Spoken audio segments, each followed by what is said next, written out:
नमस्कार दोस्तों, मैं मुकेश। दोस्तों, सिंधु जल संधि को लेकर के हुए कड़े फैसलों के बाद भारत ने एक ऐसा ऐतिहासिक कदम उठा लिया है जिसने पाकिस्तान की रातों की नींद हराम कर दी है। दशकों तक दोस्तों जिस पानी का इस्तेमाल पाकिस्तान बिना किसी रोक टोक के अपने फायदे के लिए करता आ रहा था, अब उसी पानी पर भारत ने अपना सबसे आक्रामक और कूटनीतिक दांव चल दिया है। सरकार ने हिमाचल प्रदेश के अंदर चिनाब ब्यास टनल प्रोजेक्ट का ब्लूप्रिंट धरातल के ऊपर उतारने की तैयारी कर ली है। ये सिर्फ दोस्तों एक डैम या फिर एक टनल नहीं है, बल्कि ये पानी की हर एक बूंद का हिसाब लेने की सबसे बड़ी तैयारी है। इस फैसले ने सीमा पार बैठे हुक्मरानों को ये सोचने पर मजबूर कर दिया है कि अब उनके हिस्से का पानी आखिर जाएगा कहां। आखिर चिनाब ब्यास टनल प्रोजेक्ट भारत के लिए आर्थिक और रणनीतिक रूप से कितना बड़ा गेम चेंजर साबित होने वाला है, कितना बड़ा फायदा इससे भारत को मिलेगा, क्या हम पाकिस्तान का पानी इसके जरिए रोक पाएंगे? तो दोस्तों इस वीडियो में हम इसके बारे में डिटेल से कुछ जानने वाले हैं जो आपके लिए बेहद खास होने वाला है। दोस्तों, पाकिस्तान जाने वाले भारत के पानी का इस्तेमाल करके भारत अब कौन कौन से बड़े कमाल करने वाला है जिससे पड़ोसी देश में खलबली मच गई है, ये बात भी हम इसमें जानने वाले हैं। दोस्तों, इन सारे सवालों के जवाब एक बहुत बड़े प्रोजेक्ट के अंदर छिपे हैं जिसे चिनाब ब्यास लिंक परियोजना का नाम अभी दिया गया है। भारत की जल नीति में ये अब तक का सबसे बड़ा आक्रामक बदलाव है। भारत ने ठान लिया है कि सिंधु जल समझौते के तहत जो अधिकार उसे मिले हुए हैं उनका 100% इस्तेमाल किया जाए। और दोस्तों इसी रणनीति के तहत हिमाचल प्रदेश के जनजातीय जिले लाहौल स्पीति और मशहूर पर्यटन स्थल मनाली के बीच में इस विशाल सुरंग प्रोजेक्ट को मंजूरी दे दी गई है। यह प्रोजेक्ट चिनाब की प्रमुख सहायक नदी चंद्रा के ऊपर मौजूद है। दोस्तों, चंद्रा नदी का पानी अब तक सीधा बह करके आगे निकल जाता था, लेकिन अब इस पानी का एक बहुत ही हाईटेक भूमिगत सुरंग के जरिए सीधे ब्यास नदी के अंदर मोड़ दिया जाएगा। इस पूरी परियोजना का सबसे बड़ा टारगेट 432 मेगावाट स्वच्छ बिजली का उत्पादन करना है। ये कोई छोटी मोटी परियोजना नहीं है, बल्कि उत्तर भारत की ऊर्जा जरूरतों को पूरा करने के लिए एक बहुत बड़ा पावर हाउस बनने जा रही है।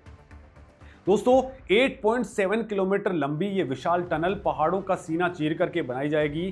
चंद्रा नदी के पानी को इस टनल के रास्ते ब्यास के अंदर गिराया जाएगा और पानी के इसी तेज बहाव से टरबाइन घुमा करके बिजली प्रोड्यूस की जाएगी। इस एक कदम से दोस्तों भारत ने न केवल अपनी ऊर्जा सुरक्षा को मजबूत कर लिया है, बल्कि पानी पर अपनी भौगोलिक कंट्रोलिंग को भी एक नई डायरेक्शन दे दी है। दोस्तों, प्रोजेक्ट की तकनीकी डिटेल आपको हैरान करने वाली है। दोस्तों, इसका पावर हाउस है वो जमीन के ऊपर नहीं बनने वाला है, बल्कि पूरी तरह से भूमि तल यानी कि जमीन के बहुत नीचे बनाया जाएगा। और इस भूमिगत पावर हाउस की जो लंबाई है वो 123 मीटर होगी, चौड़ाई 21 मीटर और ऊंचाई 40 मीटर होने वाली है। पहाड़ों के अंदर इतनी बड़ी गुफा बना करके उसमें मशीनें लगाना अपने आप में एक बहुत बड़ा इंजीनियरिंग का चमत्कार होने वाला है। इस पावर हाउस के अंदर 108 मेगावाट की 4 विशाल इकाइयां स्टैब्लिश की जाएंगी। बिजली बनाने के लिए इसके अंदर वर्टिकल शाफ्ट पैनल टरबाइन का इस्तेमाल किया जाएगा। दोस्तों, अगर इसे हम समझें तो ये एक बहुत ही खास तरह की मशीन होती है जो बहुत ऊंचाई से गिरने वाले पानी के भारी दबाव को झेल करके उसे तुरंत बिजली के अंदर कन्वर्ट कर देती है। इसके साथ ही जमीन के अंदर ही ट्रांसफॉर्मर्स, केबल और 220 केवी का अत्याधुनिक GIS सब स्टेशन भी बनाया जाएगा। GIS यानी कि गैस इंसुलेटेड स्विच गियर एक ऐसी विश्वस्तरीय तकनीक है जो बहुत कम जगह घेरती है और भारी बर्फबारी या खराब मौसम में भी बिना किसी रुकावट के काम करती है। दोस्तों, इस प्रोजेक्ट की लोकेशन इसके रणनीतिक महत्व को 100 गुना ज़्यादा बढ़ा देती है। इसका मुख्य बैराज यानी कि जहां पानी रोका जाएगा वो लाहौल घाटी के कोकसार गांव से 500 मीटर नीचे की तरफ बनाया गया है। दोस्तों, सबसे इंपॉर्टेंट बात यह है कि यह जगह अटल टनल रोहतांग के नॉर्थ पोर्टल से सिर्फ 7.5 किलोमीटर दूर में है।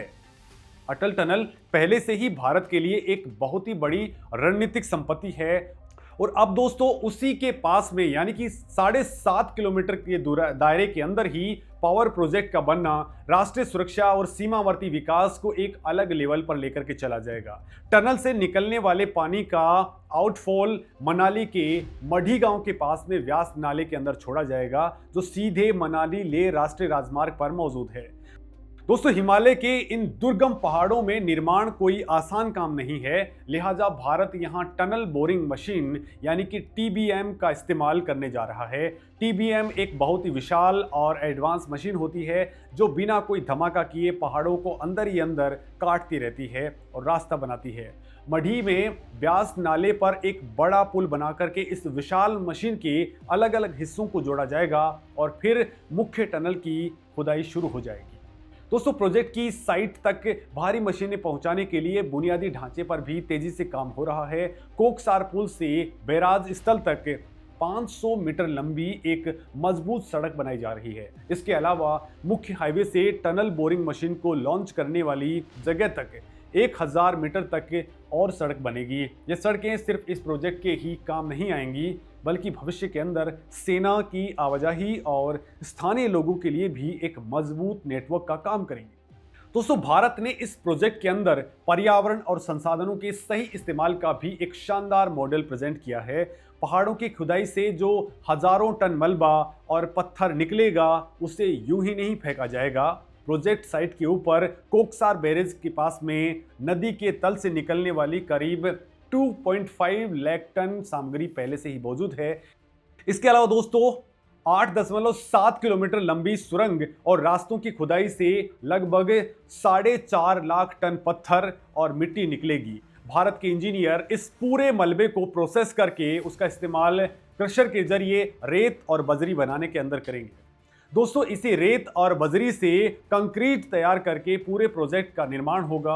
ये जीरो वेस्ट टेक्नोलॉजी के ऊपर आधारित बेहतरीन एग्जाम्पल है। पानी को कूटनीतिक संपत्ति की तरह इस्तेमाल करने की ये रणनीति बहुत गहरी है। भारत अब तक नदियों के मामले के अंदर बहुत ही उदारता दिखाता था, लेकिन अब स्थिति बदल चुकी है। चंद्रा नदी का पानी जब टनल के जरिए ब्यास नदी के अंदर आएगा तो इससे न सिर्फ 432 मेगावाट बिजली बनेगी बल्कि नीचे की तरफ भारतीय इलाकों के अंदर सिंचाई और पीने के पानी की उपलब्धता भी बहुत ज़्यादा बढ़ जाएगी। पश्चिमी देश की परेशानी यानी पाकिस्तान की परेशानी उतनी ही ज़्यादा बढ़ेगी क्योंकि उनके पास में पानी का कोई और मजबूत विकल्प मौजूद नहीं है। दोस्तों ये परियोजना हिमाचल प्रदेश के लिए एक बहुत बड़ा वरदान साबित होने वाली है। लाहौल स्पीति और मनाली जैसे इलाके जो पहले से ही दुनिया भर के पर्यटकों को आकर्षित करते हैं, वहां इस तरह के मेगा इंफ्रास्ट्रक्चर के बनने से रोजगार के नए नए अवसर जनरेट होंगे। स्थानीय लोगों को निर्माण कार्य के अंदर, परिवहन के अंदर और उनके बाद में प्रोजेक्ट के रखरखाव में सीधा फायदा मिलेगा। पर्यटन के लिहाज से भी इंजीनियरिंग का ये एक चमत्कार लोगों के लिए आकर्षण का केंद्र बनेगा। दोस्तों बिजली के मोर्चे पर 432 मेगावाट का ये उत्पादन पूरे उत्तर भारत के पावर ग्रिड को एक गजब की स्थिरता देगा। सर्दियों के मौसम के अंदर जब नदियों का जल स्तर कम हो जाता है और बिजली की डिमांड बढ़ जाती है तब ये भूमिगत पावर हाउस बहुत काम आएगा क्योंकि ये पूरी तरह से जमीन के नीचे है। लिहाजा दोस्तों बाहर गिरने वाली बर्फ या -डिग्री टेम्परेचर का इस पर कोई इफेक्ट नहीं होगा। ये साल भर बिना रुके देश को रोशनी देता रहेगा। सीमावर्ती इलाकों के अंदर बन रहे इस बुनियादी ढांचे का सीधा असर राष्ट्रीय सुरक्षा के ऊपर भी पड़ेगा। दोस्तों जब ऐसे विशाल प्रोजेक्ट बनते हैं तो उनके साथ साथ बिजली की भारी लाइनें, कम्युनिकेशन नेटवर्क्स, पक्की सड़कें और भारी वजन सहने वाले पुल भी बनते हैं। लिहाजा वक्त में यही सब चीज़ें सेना के मूवमेंट को आसान और तेज बना देंगी। दोस्तों मनाली लेह हाईवे के ठीक पास इस प्रोजेक्ट का होना सामरिक दृष्टि से भी बेहद बड़ा मास्टर स्ट्रोक है। भारत की जल नीति अब कागजों से निकल करके सीधे ग्राउंड पर एक्शन के अंदर तब्दील हो रही है। लंबे वक्त से रुके हुए प्रोजेक्ट्स को अब युद्ध स्तर पर पूरा किया जा रहा है। चिनाब की सहायक नदी चंद्रा को ब्यास से जोड़ना सिर्फ एक शुरुआत है। हिमालयन जोन के अंदर ऐसे और भी कई सारे प्रोजेक्ट्स पाइपलाइन के अंदर हैं जो भारत को ऊर्जा के क्षेत्र में पूरी तरह से आत्मनिर्भर बना देंगे। दोस्तों कोयले और विदेशी तेल पर निर्भरता कम करने के लिए ये हाइड्रो प्रोजेक्ट्स सबसे बड़ा हथियार है। इस 8.7 किलोमीटर लंबी टनल के निर्माण से भारत ने दुनिया को ये दिखा दिया है कि वो अपनी भौगोलिक और प्राकृतिक संपदा का इस्तेमाल करना बहुत अच्छे तरीके से जानता है। दोस्तों, पानी को व्यर्थ बहने देने का दौर अब खत्म हो चुका है। अब हर बूंद का हिसाब होगा, हर बूंद से बिजली बनेगी, हर बूंद भारत के विकास के अंदर अपना योगदान देगी। जिस स्पीड से एनएचपीसी ने इस सुरंग के निर्माण की प्रोसेस को स्टार्ट किया है और केंद्र सरकार ने बिना देरी किए इसे अपनी मंजूरी दे दी है, वह काम करने की एक बिल्कुल ही नई और तेज रफ्तार को दर्शाता है। दोस्तों, तकनीक, कूटनीति और दृढ़ इच्छाशक्ति का ये संगम भारत की प्रगति का एक बहुत ही शानदार अध्याय लिख रहा है। टीबीएम जैसी मशीनों का इस्तेमाल, जीआईएस सब स्टेशन, भूमिगत पावर हाउस और मलबे का 100% रिसाइकलिंग होना, ये सब साबित करता है कि काम सिर्फ तेजी से नहीं बल्कि सबसे आधुनिक और वैज्ञानिक तरीके से किया जा रहा है। दोस्तों, हिमाचल प्रदेश के इन ऊंचे पहाड़ों से निकलने वाली ये 432 मेगावाट बिजली जल्द ही पूरे देश की रगों के अंदर दौड़ेगी। दोस्तों, पानी के मोर्चे पर खेला गया ये कूटनीतिक दाव इतना सटीक बैठा है कि अब सीमा पार पानी की हर कम होती बूंद के साथ में बौखलाहट का बढ़ना तय है। भारत ने बिना कोई समझौता तोड़े, नियमों के दायरे में रहते हुए ही अपना हक लेना स्टार्ट कर दिया है। ये सिर्फ एक इंफ्रास्ट्रक्चर प्रोजेक्ट नहीं है, बल्कि यह एक बहुत बड़ा संदेश है कि जल ही शक्ति है और उस शक्ति पर अब भारत का पूरा कंट्रोल स्टैब्लिश हो चुका है। भारत की ये जल शक्ति क्रांति अब रुकने वाली नहीं है। दोस्तों, चिनाब और ब्यास का ये मिलन सिर्फ हिमाचल की वादियों को ही रोशन नहीं करेगा, बल्कि आने वाले कई दशकों तक भारत की ऊर्जा और कूटनीतिक ताकत का सबसे बड़ा प्रतीक बनेगा। अब खेल पूरी तरह से बदल चुका है और भारत फ्रंट फुट पर खेल रहा है। जिस तरह से नदियों के प्रवाह को मोड़ करके पहाड़ों के सीने से बिजली निकाली जा रही है, वो दिखाता है कि तकनीकी मोर्चे पर हम दुनिया में किसी से पीछे नहीं।